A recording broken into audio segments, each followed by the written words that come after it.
The fluorescent lights of the free clinic's waiting room buzzed overhead like a countdown to Lee Ji-hoon's complete unraveling. At 25, he'd carefully constructed a life of brutal independence, working 2 jobs, avoiding entanglements, and absolutely never making the kind of reckless mistake that would require sitting in a plastic chair, clutching a positive pregnancy test. 3 weeks ago, drowning in the anniversary of losses he couldn't name, he'd sought oblivion in the anonymous heat of an upscale club's VIP room. The alpha had been devastating, all cedar and rain and commanding hands, but the arrangement was clear. One night, no names, gone by dawn. Ji-hoon had stumbled home believing he'd buried that moment of weakness. The medical coordinator, a kind-eyed beta woman, gently explained his options, her voice low and professional. But Ji-hoon barely heard her over the roaring in his ears. This wasn't supposed to be possible. He'd been careful. He had a plan. Terminate quietly, disappear from the city if necessary, protect the fragile stability he'd built from nothing. He gripped the paperwork with trembling fingers, his signature halfway complete, when the clinic's glass entrance doors exploded inward. Standing in the shower of glittering debris was Kong Min-ho, CEO of KG Group, the face of every financial magazine, the alpha supposedly cursed with permanent infertility, and the same man whose scent still haunted Ji-hoon's sheets. Min-ho's steel-gray eyes locked onto him with the precision of a predator who'd finally cornered his prey.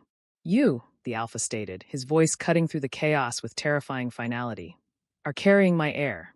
You are not going anywhere." Ji-hoon understood in that crystalline moment. This was no longer about a one-night mistake. This was about survival against an alpha who'd just found the one thing he'd been told he could never have, and who would destroy anything, including Ji-hoon's freedom, to keep it. The nausea hit Ji-hoon at exactly 6:47 a.m. on a Tuesday, 3 minutes before his alarm was set to go off. He barely made it to the bathroom before his body violently rejected the cheap instant noodles from the night before. Crouched on the cold tile floor of his shoebox apartment, he pressed his forehead against the porcelain and tried to convince himself it was food poisoning. Stress. Exhaustion from pulling double shifts at the convenience store and the tutoring center. Anything except the possibility that had been clawing at the edges of his consciousness for the past 2 weeks. By Thursday, he'd stopped lying to himself. The drugstore pregnancy test sat on his bathroom counter like a small bomb, the 2 pink lines stark and undeniable against the white plastic. 6 weeks. It had been exactly 6 weeks since that night, since he'd lost himself in the arms of a stranger whose face he'd deliberately tried not to memorize, whose name he'd never asked for, whose touch had felt like both salvation and damnation. Ji-hoon's hands shook as he researched clinics on his phone, scrolling through pages with clinical descriptions of procedures and costs. The escort service's confidentiality agreement had been ironclad. No contact information exchanged, no identifying details shared, complete anonymity guaranteed. The alpha was a ghost, a memory, a mistake that Ji-hoon would handle alone, the same way he'd handled everything else in his life since he was 17. He scheduled an appointment for the following Monday, used the last of his emergency savings for the deposit, and told himself he was taking control of the situation. He told himself he was fine. The knock on his door came on Sunday evening. Ji-hoon wasn't expecting anyone. He never had visitors. His cramped studio on the 5th floor of a building that had seen better decades wasn't the kind of place people came to socially.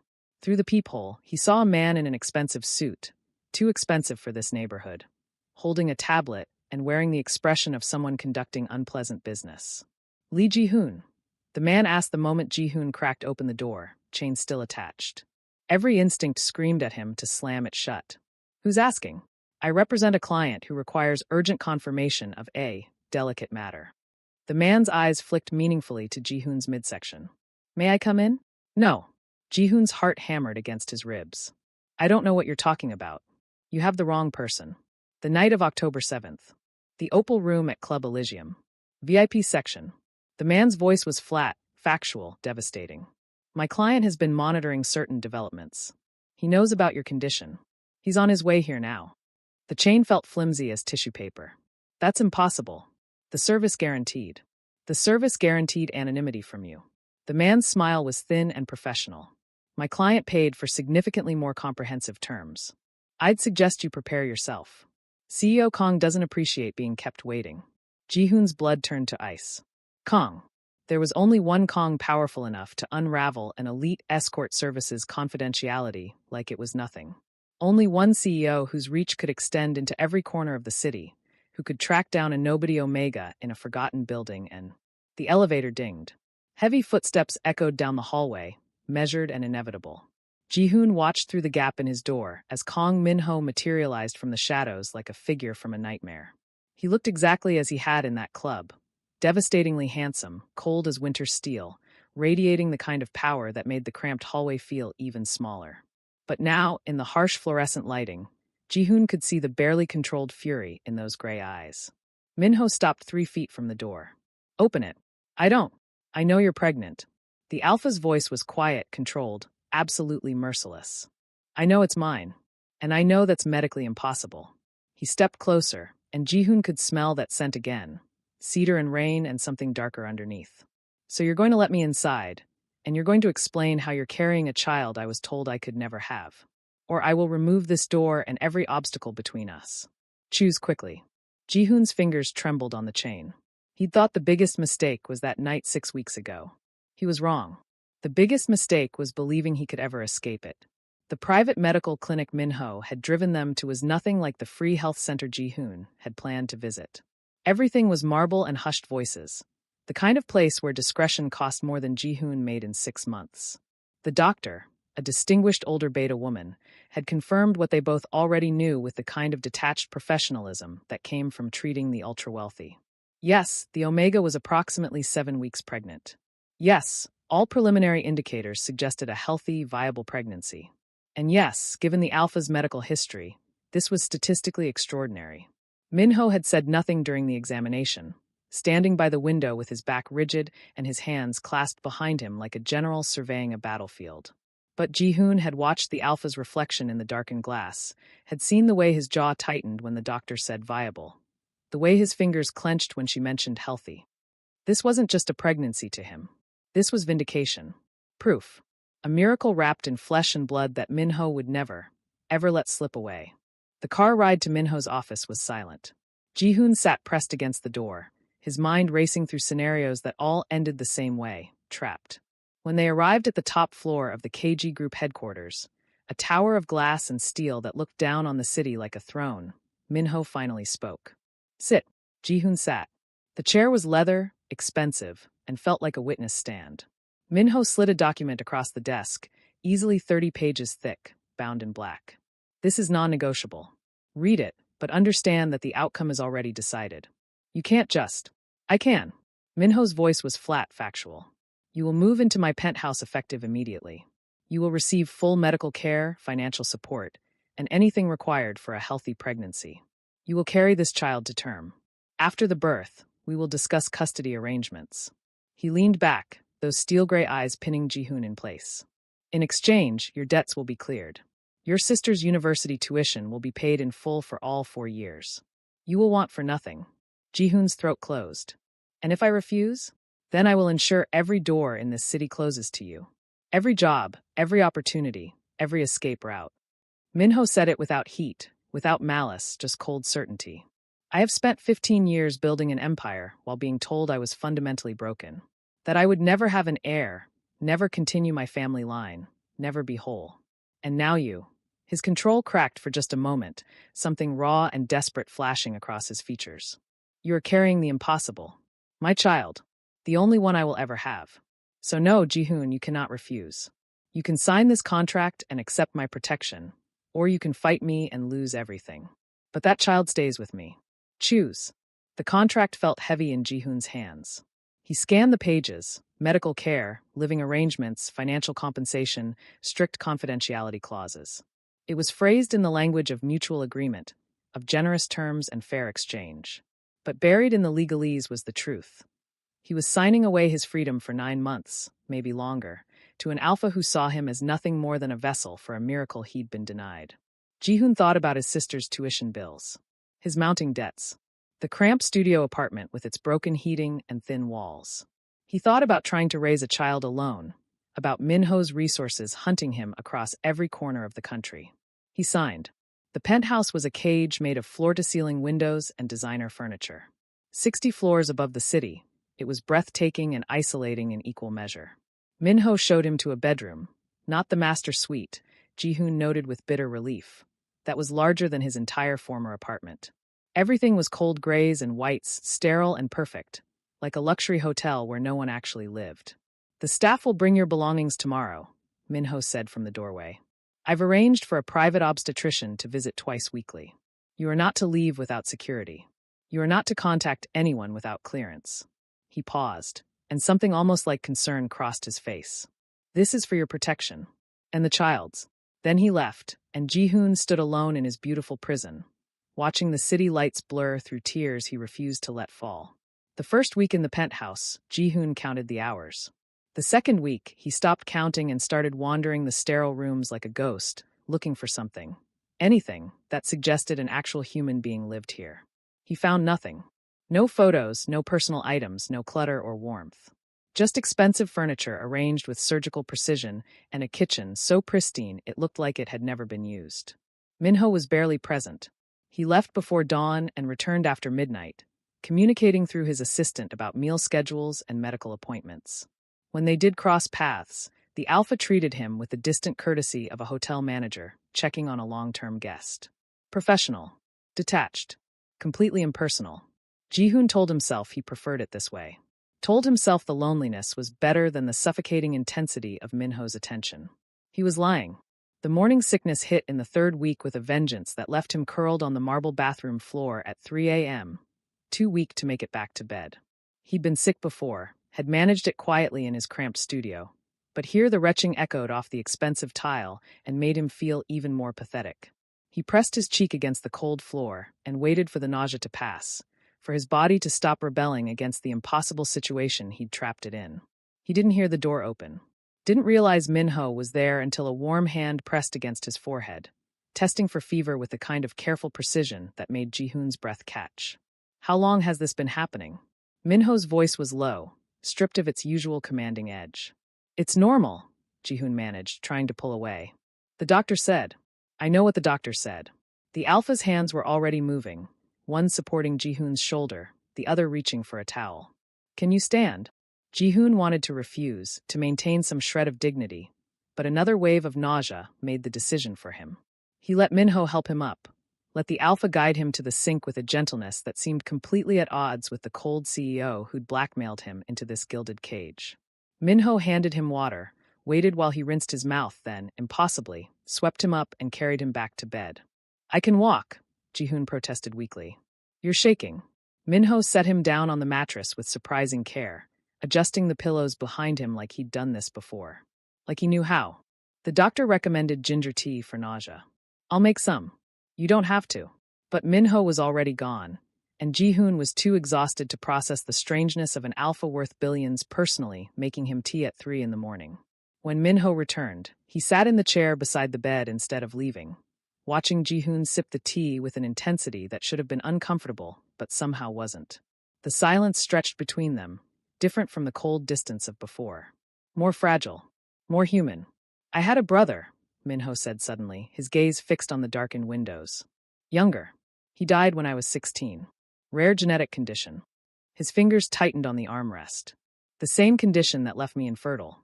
The doctors told my father I was a medical dead end. Broken genetics that should never be passed on, even if I somehow could." Ji-hoon's throat tightened. "Minho, I built KG Group to prove I wasn't broken. That I could create something lasting even if I couldn't create life." The Alpha's laugh was bitter, hollow. 15 years of trying to fill a void. And then you. His eyes finally met Ji-hoon's, and there was something raw there, something desperate and aching. "You're carrying what I was told was impossible. What every specialist, every test, every probability said would never exist. So yes, I'm keeping you here. Yes, I'm controlling every variable I can. Because if I lose this, if I lose you both." He didn't finish. Didn't need to. Ji-hoon set down the tea with trembling hands. "I had a brother too," he whispered. "Older. He died protecting me from our father's debts. I was 17. He looked at Minho, really looked at him, and saw not the ruthless CEO, but someone equally haunted, equally desperate to protect what little they had left. "I'm not going to run. I can't. But I need you to stop treating me like I'm just a vessel. Like I'm nothing but what I'm carrying." Minho was quiet for a long moment. Then, slowly, he reached out and took Ji-hoon's hand. The touch was careful, questioning, achingly gentle. "I don't know how to do this," the alpha admitted. Any of this. Ji-hoon's fingers curled around his. Neither do I. It wasn't forgiveness. It wasn't trust. But it was the first crack in the ice, and something real underneath. The ultrasound appointment fell on a Thursday morning, exactly 10 weeks into the pregnancy. Ji-hoon had been to 2 previous checkups, both routine and unremarkable, with Minho sitting in the corner of the examination room like a silent sentinel. The alpha never asked questions, never showed emotion, just absorbed every word the doctor said with the focus of someone memorizing battle plans. But today felt different. Minho had canceled his morning meetings, something his assistant had mentioned with barely concealed shock, and drove them to the clinic himself rather than sending a car. His hands were tight on the steering wheel, his jaw set in a way that Ji-hoon had learned meant the alpha was fighting to maintain control. Dr. Yoon greeted them with her usual warm professionalism, guiding Ji-hoon onto the examination table while explaining that today's scan would be more detailed. "We should be able to hear the heartbeat clearly now," she said, squeezing the cold gel onto his still flat stomach. "This is often the appointment where things feel more real for parents." Ji-hoon caught Minho's slight flinch at the word parents. But the alpha said nothing, moving closer to the monitor with the intensity of a man approaching a verdict. The wand pressed against Ji-hoon's abdomen, and Dr. Yoon adjusted the angle, her eyes on the screen. Static filled the room, crackling and formless. Then, cutting through the white noise like a drumbeat, came the sound. Thump-thump, thump-thump, thump-thump. Fast and strong and impossibly, devastatingly real. Ji-hoon's breath caught. He'd known intellectually that he was pregnant, had seen the test results and felt the nausea, and lived in Minho's controlled environment for weeks. But hearing that rapid, determined rhythm, made everything crystallize into terrifying clarity. There was a life inside him. A person. Someone who didn't ask to be created from a desperate mistake and an alpha's miracle. He turned to look at Minho and felt his heart stop. The alpha's face had completely shattered. All the careful control, the cold CEO mask, the ruthless businessman who'd blackmailed Ji-hoon into this situation, gone. Minho's hand was pressed against his mouth, his eyes locked on the monitor with an expression of such raw, unguarded devastation that Ji-hoon felt like he was witnessing something sacred. Something private. Tears tracked silently down Minho's face. "That's," Minho's voice cracked failed. He tried again. "That's my child." "Yes," Dr. Yoon said softly, her professional demeanor gentling. "Strong heartbeat. Perfectly healthy. Everything looks excellent." Minho reached out, his hand hovering over Ji-hoon's stomach like he was afraid to touch, afraid to break the spell. "May I?" Ji-hoon nodded, unable to speak past the sudden tightness in his throat. The alpha's palm settled against the gel-slick skin with infinite care, his fingers trembling. "I can feel it," he whispered. "The rhythm. He broke off, closing his eyes, and Ji-hoon watched this powerful man who commanded billions come completely undone over a heartbeat only technology could detect.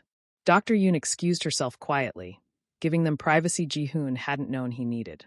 "They told me when I was 18, Minho said, his voice barely audible. "After my brother died, they ran every test. Found the same genetic markers. The specialists were very clear. My sperm count was catastrophically low, motility nearly zero, and what little I had carried the same fatal condition that killed him." His thumb moved in small circles against Ji-hoon's skin, unconscious and tender. "They said natural conception was impossible. That even with intervention, my chances were functionally zero. That I should accept I would never have biological children. Minho, I built everything to compensate for that." The alpha's eyes opened, meeting Ji-hoon's with an intensity that stole his breath. "Every acquisition, every success, every billion won. It was all trying to prove I wasn't the genetic failure they said I was. That I could create something that mattered, even if I couldn't create life." His hand pressed more firmly against Ji-hoon's stomach. "And then you walked into that club, and I felt something I'd never felt before. Not just attraction. Not just desire. Something that made me track you down, made me investigate when I should have let it go, made me obsessed," Ji-hoon finished quietly. "Desperate," Minho corrected. "When I found out you were pregnant, I thought it was a mistake. A lie. Something impossible that would be taken away the moment I reached for it, like everything else I'd ever wanted." His voice dropped to a whisper. "But that's my child's heartbeat. That's real. You're real. And I don't know how to do this without controlling every variable because I'm terrified that if I stop, if I let go for 1 second, this miracle will disappear." Ji-hoon reached up slowly, his hand covering Minho's where it rested on his stomach. "I'm not disappearing," he said, and meant it. But you need to stop treating this like a hostile takeover. This isn't your empire. This is a child. Our child. Minho's fingers laced through his. Holding on like Ji-hoon was the only solid thing in a collapsing world. Teach me how, the alpha breathed. Please. The news broke on a Monday morning while Ji-hoon was attempting to keep down dry toast and ginger tea. Minho's phone had been ringing nonstop since dawn, the alpha pacing the length of the penthouse with a tension that made the air feel electric and dangerous. Ji-hoon caught fragments of conversations, hostile takeover, board meeting, leaked information, before Minho finally ended the call and turned to face him with eyes like winter storms. Hanseong Industries is making a move, Minho said, his voice carefully controlled in a way that meant he was furious. They've been buying up shares quietly for months. They're calling an emergency shareholders meeting to challenge my leadership. Ji-hoon set down his tea with trembling hands. Can they do that? They're arguing that I've become erratic, unfocused. Minho's jaw tightened. That my sudden interest in personal matters, his gaze flickered to Ji-hoon's stomach, indicates I'm no longer fit to run KG Group. The implications settled like ice in Ji-hoon's chest. Someone had been watching. Someone knew about the pregnancy, about him, about the miracle Minho had been so desperate to protect. How did they find out? I don't know yet. The alpha's phone buzzed again, but he ignored it. But I will. And when I do, the threat hung unfinished in the air, sharp and violent. The attacks escalated over the next 3 days. Business publications ran speculation pieces about Minho's distraction. Anonymous sources claimed the CEO was making irrational decisions. Hanseong's legal team filed motion after motion, each one designed to destabilize KG Group's foundations. Minho barely slept, leaving the penthouse before dawn and returning after midnight, his suits progressively more rumpled, his control fraying at the edges. Ji-hoon felt like a liability, a weakness, the exact thing Minho's enemies needed to tear down everything he'd built. The envelope arrived on Thursday, slipped under the penthouse door while the security team was changing shifts. Ji-hoon found it during one of his restless wanderings, his name written across the front in careful block letters. Inside was a single photograph, taken from a distance, grainy but unmistakable. Him, leaving the medical clinic 3 days ago, Minho's hand protective on his lower back.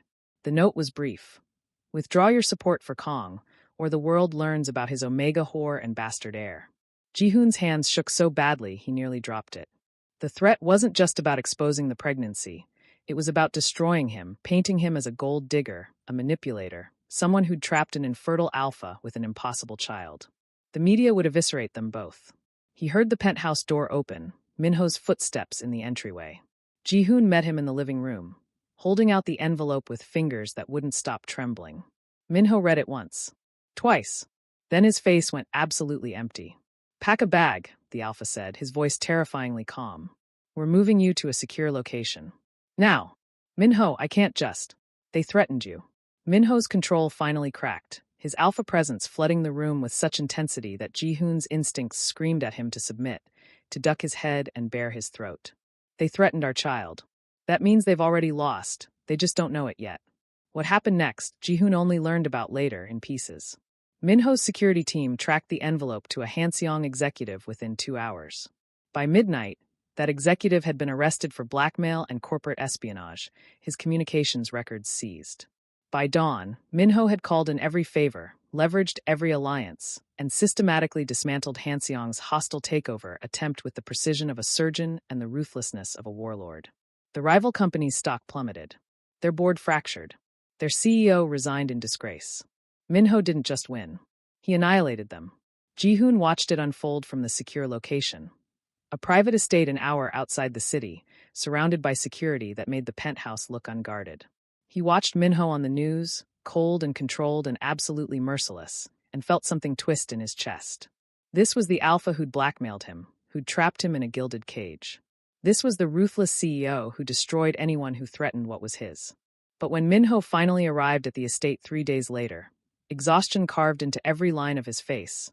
The first thing he did was cross the room and pull Ji-hoon into his arms with a desperation that had nothing to do with possession and everything to do with terror. I thought I'd lose you, Minho whispered against his hair. I thought they'd. I'm here, Ji-hoon said, his hands fisting in the alpha's shirt. We're both here. We're safe. Minho's arms tightened, and Ji-hoon finally understood. The ruthlessness wasn't about control. It was about protection. About an alpha who'd lost too much already and would burn the world down rather than lose the impossible miracle he'd been given. It should have terrified him. Instead, for the first time since signing that contract, Ji-hoon felt genuinely safe. The estate had a garden that Ji-hoon discovered in his second week of isolation. A carefully manicured space with stone paths and winter-bare trees that at least gave the illusion of freedom. He was walking there when Minho found him, the alpha's presence announced by the crunch of gravel under expensive shoes. "The threat's been neutralized," Minho said without preamble. "We can return to the city tomorrow if you'd like." Ji-hoon didn't turn around, his hand resting unconsciously on the small swell of his stomach. 16 weeks now, barely showing but undeniably there. "And then what?" "Then you'll be more comfortable. The penthouse has better medical facilities nearby, and—" after." Ji-hoon finally faced him, and something in his expression made Minho stop mid-sentence. "After the birth. After your miracle arrives and you have your heir. What happens to me?" Minho's jaw tightened. "That's outlined in the contract. We'll discuss custody arrangements." "I don't want to hear about the fucking contract," Ji-hoon snapped, surprised by his own vehemence. "I want to hear what you want. Not CEO Kong with his lawyers and contingency plans. You, Minho, the man who cried hearing our baby's heartbeat. The man who destroyed an entire company because they threatened us. What do you want?" The alpha looked thrown, like Ji-hoon had asked him to solve an equation in a language he didn't speak. "I want the child to be safe. Healthy. I want to provide. That's not what I asked." Ji-hoon stepped closer, his frustration boiling over after weeks of careful distance. "Do you want me? Or am I just the incubator who happened to give you what you thought you'd never have? Because I need to know, Minho. I need to know if I'm building something here, or if I'm just countdown to the day you take the baby and pay me off like a business transaction." Minho's control visibly fractured. "It's not that simple." "It is exactly that simple. Do you want me? Yes or no?" "I don't." Minho's hands clenched into fists at his sides. "I don't know how to answer that." The admission hit like a physical blow. Ji-hoon felt something crack in his chest. All the fragile hope he'd been building since that night when Minho held his hand crumbling to dust. "Right. Of course. You're not just anything," Minho interrupted, his voice raw. "That's the problem. You were supposed to be simple. A one-night mistake I could compartmentalize and forget. Then you were supposed to be a contract. A transaction I could control with money and lawyers and careful planning." He took a shaking breath.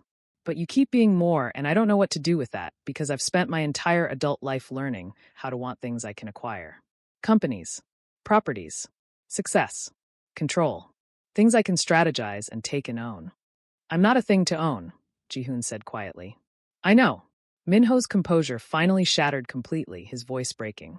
"I know you're not, and that terrifies me because I don't know how to want a person. I don't know how to need someone without destroying them or driving them away. My brother died because of genetics I share. My parents couldn't look at me the same way after. Every relationship I've had has been transactional because that's all I know how to do, exchange value for value, keep everything controlled and predictable." He ran a hand through his hair, the gesture achingly vulnerable. "And then you walked into that club and everything stopped being predictable. You got pregnant when that was impossible. You didn't run when I gave you every reason to. You sit with me at 3 a.m. making terrible jokes about baby names, and you look at me like I'm not broken and his voice dropped to a whisper. "I can't imagine you leaving. I can't imagine this penthouse without you wandering around criticizing my furniture. I can't imagine raising this child without you there to stop me from turning them into another controlled variable in my empire." Ji-hoon's throat tightened. "That's not the same as wanting me. Isn't it?" Minho's eyes met his, desperate and aching. "I don't know what love looks like if it's not this. This terror of losing you. This need to protect you even when you don't need protecting. This feeling like my chest is caving in when you ask if you're just temporary." He stepped closer, his hand reaching out to cup Ji-hoon's face with devastating gentleness. "I don't have pretty words. I don't know how to be romantic or soft. But the thought of you walking away after the birth, of reducing you to scheduled custody visits and legal arrangements, makes me want to burn the world down. So if that's wanting you, then yes. God help us both, but yes." Ji-hoon leaned into the touch, his own hand covering Minho's. "You're an idiot. I know. A controlling, emotionally constipated idiot who thinks destroying companies is easier than saying, 'I care about you.'" "I know," Minho repeated, and there was almost a smile in his voice. "I'm not leaving," Ji-hoon said firmly. "But you need to work on the words. Because our child deserves a father who can tell them they're loved without a legal team present. Minho pulled him close, pressing his forehead against Ji-hoon's. I'll try. I'm not good at this. I noticed. But Ji-hoon was smiling now, his arms wrapping around the alpha's waist. Lucky for you, I'm patient. Lucky for me, Minho echoed, and held him like he was the only solid thing in a spinning world. Ji-hoon had argued against attending the gala.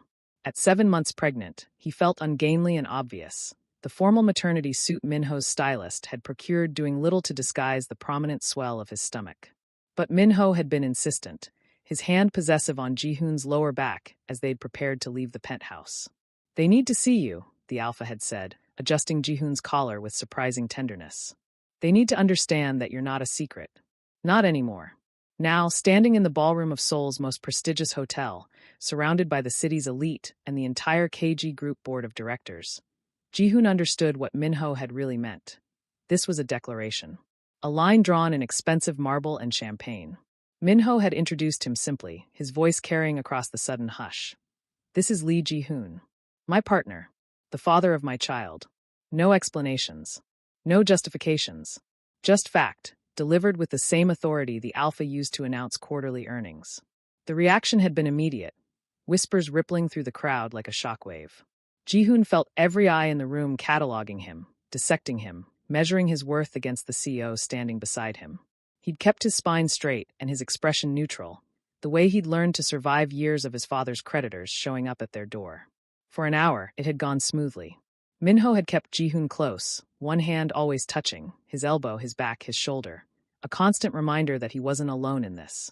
Board members had approached with careful courtesy, offering congratulations that ranged from genuine to performative. Ji-hoon had smiled and nodded and let Minho handle the conversations, focusing on not passing out from the exhaustion of carrying another human while standing in dress shoes. Then Director Choi approached, and everything went to hell. Choi was old money and older prejudices, a board member who'd opposed every progressive policy Minho had ever implemented. He'd smiled like a shark as he'd cut through the crowd, a tablet held prominently in his manicured hands. CEO Kong, how wonderful to finally meet your partner. Choi's pause before the word was deliberate, cutting. I must say, we were all quite surprised by the announcement, particularly given Mr. Lee's interesting professional history. Ji-hoon's blood turned to ice. Minho's hand tightened on his waist, a warning. I'm not sure what you're implying, Director Choi, Minho said, his voice dangerously soft. Oh, I think you are. Choi turned the tablet around, and Ji-hoon's worst nightmare materialized on the screen. Records from the escort service, his photo, his profile, dates and payments outlined in clinical detail. Mr. Lee was registered with elite companions for approximately 8 months. His specialty was listed as discreet encounters with high-profile clients. Quite the coincidence that he ended up pregnant with your child, isn't it? The ballroom had gone silent. Ji-hoon felt every eye turned toward them, felt the judgment and speculation crushing down like physical weight. His legs wavered, and only Minho's grip kept him upright. This is hardly appropriate, Minho started, but Choi cut him off. What's inappropriate is our CEO bringing a common prostitute to a corporate function and expecting us to accept this farce. Choi's voice rose, playing to the crowd. The board has been patient with your eccentricities, Kong, but this is beyond acceptable. You've compromised the company's reputation, your own credibility, and frankly your fitness to lead. He looked around the room, gathering support. I move for an immediate vote of no confidence. CEO Kong has demonstrated a catastrophic lapse in judgment that makes him morally unsuitable for his position. Murmurs of agreement rippled through the crowd. Ji-hoon watched board members' faces, saw some nodding, others looking uncomfortable but not disagreeing. This was it. The moment Minho would have to choose. His empire or the Omega who'd trapped him with an impossible pregnancy. Ji-hoon stepped back, trying to extract himself from Minho's grip. It's okay, he whispered. You don't have to. Minho's arm locked around him like steel. Don't. Move. Then the alpha turned to face the room, and Ji-hoon had never seen him look more dangerous. Not when destroying Hanseong Industries. Not when hunting down threats. This was different. This was personal. You're right, Director Choi, Minho said, his voice carrying to every corner of the silent ballroom. I have demonstrated a lapse in judgment. Several, in fact. He pulled Ji-hoon closer, deliberately, possessively. I failed to realize sooner that the metrics I'd used to measure my worth, profit margins, acquisitions, board approval, were fundamentally meaningless. I wasted 15 years building an empire to prove I wasn't broken, when the only thing that was broken was my ability to see what actually mattered. He looked down at Ji-hoon, and something in his expression made Ji-hoon's breath catch. Yes, I met Ji-hoon through an escort service. Yes, he was desperate enough to take that work to save his family. And yes, I got him pregnant during what was supposed to be an anonymous encounter. But if you think any of that makes him less worthy of standing beside me, then you fundamentally misunderstand what strength looks like. Minho turned back to the board, his hand moving to rest protectively over Ji-hoon's pregnant stomach. So here's my counter-proposal, Director Choi. You can have my resignation. Right now. I will walk away from KG Group, from this company I built from nothing, from every dollar and decision and deal I've made. Or, his voice dropped to something absolutely merciless. You can accept that Lee Ji-hoon is my family, that this child is my heir, and that anyone who questions their place in my life or this company will find themselves on the outside looking in.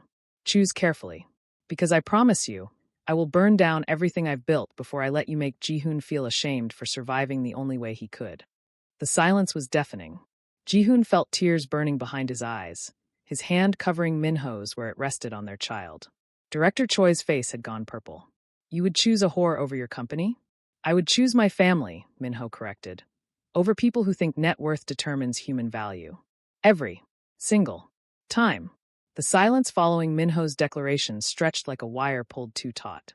Ji-hoon watched the board members exchange glances, saw the calculations happening behind their eyes. The cost of losing a CEO who'd tripled their stock value versus the scandal of accepting his pregnant Omega partner with a damning past. Director Choi looked ready to push further, his mouth opening for another attack. Then Director Park, the eldest board member and the one who'd been with the company since Minho's father's time, cleared her throat. Director Choi, I believe you've said quite enough. Her voice was quiet but carried absolute authority. CEO Kong has never made decisions that weren't in this company's best interest. If he says his family is non-negotiable, then it's non-negotiable. But the scandal, Choi sputtered. Will be managed, Park interrupted. As all scandals are. What we cannot manage is losing a CEO who's proven his worth repeatedly. She looked around the room. All those in favor of accepting CEO Kang's terms and moving forward? Hands rose slowly, then more quickly. One by one, the board members chose survival over moral posturing. Director Choi stood alone in his opposition, his face twisted with impotent rage. Then it's settled, Park said with finality. Welcome to the KG Group family, Mr. Lee. But Ji-hoon barely heard the polite applause that followed. His entire focus was on Minho, on the way the alpha's hand trembled slightly where it rested against his stomach, on the careful control that had finally, completely shattered. Minho had just bet everything, his company, his reputation, 15 years of building an empire. On a broke Omega he'd met in a hotel room and an impossible child neither of them had planned. The rest of the gala passed in a blur. People approached to offer congratulations that now seemed genuine, if cautious. Minho accepted them with distant courtesy, but Ji-hoon could feel the tension vibrating through him, the way his grip never loosened, like he was afraid Ji-hoon would disappear if he let go. They left early, Minho citing Ji-hoon's exhaustion though they both knew it was an excuse. The car ride back to the penthouse was silent, charged with something Ji-hoon couldn't name. Minho's hand stayed locked with his, their fingers intertwined so tightly it almost hurt. Inside the penthouse, Minho finally released him, but only to pace the length of the living room like a caged animal. Ji-hoon watched him, his heart hammering against his ribs. You didn't have to do that, Ji-hoon said quietly. Minho stopped, his back to him. Yes, I did. You could have lost everything. I already told you what losing everything looks like. Minho turned, and his face was raw, stripped of every defense. It looks like you walking away. It looks like raising this child alone, and knowing I chose a boardroom over the only people who ever made me feel like I was more than a broken alpha playing at being whole. He crossed the room in 3 strides, his hands framing Ji-hoon's face with devastating tenderness. I'm terrified, Minho whispered. I'm absolutely terrified because I don't know how to do this. I don't know how to be someone's partner without controlling them. I don't know how to be a father when my own father looked at me like I was defective. I don't know how to love someone without destroying it because every good thing in my life has been taken away. Minho, but I love you. The words came out broken, desperate. I love you and I don't know when it happened. Maybe that first night when you looked at me like I was just a man instead of a CEO. Maybe when you held my hand at 3 a.m. while you were sick. Maybe when you called me an emotionally constipated idiot, and I realized you were right. I love you, and it's terrifying because you could leave. You could take our child and go, and I would deserve it after everything I've done. Every way I've trapped you and controlled you, and... Ji-hoon kissed him. It was graceless and desperate, his pregnant belly making it awkward, but he poured everything into it. Every lonely night in the penthouse, every moment of unexpected tenderness, every time Minho had chosen them over his careful control. When they broke apart, both breathing hard, Ji-hoon kept his forehead pressed against Minho's. I love you too, you idiot. I've been trying not to because you're controlling and arrogant, and you blackmailed me into living with you. But you also learned to make ginger tea at 3 a.m., and you cried hearing our baby's heartbeat, and you just offered to give up everything you've built rather than let someone make me feel ashamed. His hands fisted in Minho's jacket. So yes, I love you. And I'm not leaving. Not now, not after the baby comes, not ever. You're stuck with me. Minho's laugh was wet, his arms wrapping around Ji-hoon with desperate strength. I can live with that. Good. Ji-hoon pulled back enough to meet his eyes. Now say it again. The love part. Without the terrified breakdown. Minho's smile was tremulous but real. I love you, Lee Ji-hoon. Better. Ji-hoon kissed him again, softer this time. I love you too, Kong Minho. Even though you're a mess. Especially because you're a mess, Minho corrected, his hand moving to rest on their child. Our mess.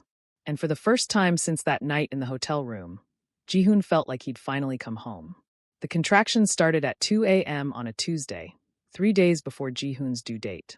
He woke to a tightening sensation that stole his breath, his hand immediately reaching across the bed for Minho. The alpha was awake instantly, his eyes alert and terrified in the dim light. Is it? I think so, Ji-hoon gasped, and suddenly Minho was moving, all careful control replaced by barely contained panic. The CEO, who commanded boardrooms with absolute authority, couldn't figure out how to work the hospital bag zipper. The birth was everything the books hadn't prepared them for. Endless and excruciating and overwhelming. Minho stayed beside him the entire time, letting Ji-hoon crush his hand during contractions, whispering encouragement that mostly consisted of, "You're doing so well," and "I love you," repeated like a mantra. When Ji-hoon screamed that he hated him, and this was all his fault, Minho had just pressed a kiss to his sweat-soaked forehead and agreed completely. 17 hours later, their son entered the world with a piercing cry that made Ji-hoon sob with relief and exhaustion. The doctor placed the baby on Ji-hoon's chest, and the world narrowed to this tiny, perfect creature with Minho's nose and a shock of dark hair. Ji-hoon touched the small hand, felt impossibly tiny fingers wrap around his, and felt something fundamental shift in his chest. This was real. This impossible, miraculous, beautiful child was theirs. He looked up to find Minho frozen beside the bed, his face a landscape of raw emotion. The alpha's hand trembled as it reached out, hovering over their son like he was afraid to touch, afraid to break the spell. Minho, Ji-hoon whispered. Meet your miracle. Minho's composure shattered completely. He gathered them both into his arms with infinite care, his tears falling silently into Ji-hoon's hair as he stared at their child with an expression of such devastating wonder that Ji-hoon's heart ached. He's perfect, Minho breathed. He's absolutely perfect. We made him, Ji-hoon said, exhausted and overwhelmed and happier than he'd ever been. We made something perfect. Minho kissed him then, tender and reverent. Thank you. For him. For staying. For loving me when I didn't deserve it. For everything. Ji-hoon smiled tiredly. You can thank me by handling the first diaper change. Minho's laugh was wet but genuine. Deal. 2 years later, Ji-hoon sat at the kitchen table surrounded by medical textbooks, highlighter in hand, while their son Jaewon toddled between the living room and Minho's home office with the determined chaos only a 2-year-old could manage. The penthouse had transformed. Toys scattered across expensive rugs, finger paintings stuck to the refrigerator with magnets, the sterile perfection replaced by the beautiful mess of actual living. Appa! Jaewon appeared beside Ji-hoon's chair, holding up a toy truck with great importance. Very nice, baby, Ji-hoon said, accepting the truck and the sticky kiss that came with it. Now go show Daddy. Jaewon toddled off toward Minho's office, and Ji-hoon watched through the open door as the alpha abandoned his laptop to scoop up their son, spinning him around while Jaewon shrieked with laughter. Minho had been working from home more, delegating responsibilities he once would have hoarded, choosing mornings with his family over early board meetings. How's studying? Minho asked, appearing in the doorway with Jaewon perched on his hip. Good. Exhausting, but good. Ji-hoon had enrolled in pre-med courses. The dream he'd abandoned at 17 finally within reach. Minho had offered to pay for everything, but they'd compromised. Alone Ji-hoon would pay back, because some things he needed to do himself. Minho crossed to him, pressing a kiss to the top of his head. "You're going to be an incredible doctor. And you're going to be late for your video conference," Ji-hoon said, but he was smiling. "Let them wait." Minho set Jaewon down, and their son immediately grabbed a stuffed animal and began an elaborate story only he understood. The alpha pulled Ji-hoon to his feet, wrapping his arms around him. "I love you." "I know." Ji-hoon leaned into the embrace. "I love you too." They stood there, watching their son play, the city sprawling beyond the windows. This wasn't the life either of them had planned. It wasn't built on contracts or transactions or careful control. It was messy and chaotic, and sometimes terrifying in its vulnerability. It was perfect. Minho's hand found Ji-hoon's, their fingers interlacing with the ease of practice. No regrets. Ji-hoon thought about that desperate night in a hotel room, about positive pregnancy tests and gilded cages, about choosing to stay when leaving would have been easier. He thought about the family they'd built from impossible circumstances, about healing together instead of breaking apart. "Not a single one," he said, and meant it with everything he had. Their son laughed, Minho smiled, and Ji-hoon knew. This was what miracles really looked like. Not the impossible pregnancy or the infertile alpha or the one-night stand that changed everything. The miracle was choosing each other, every single day, and building something real from the broken pieces they'd started with.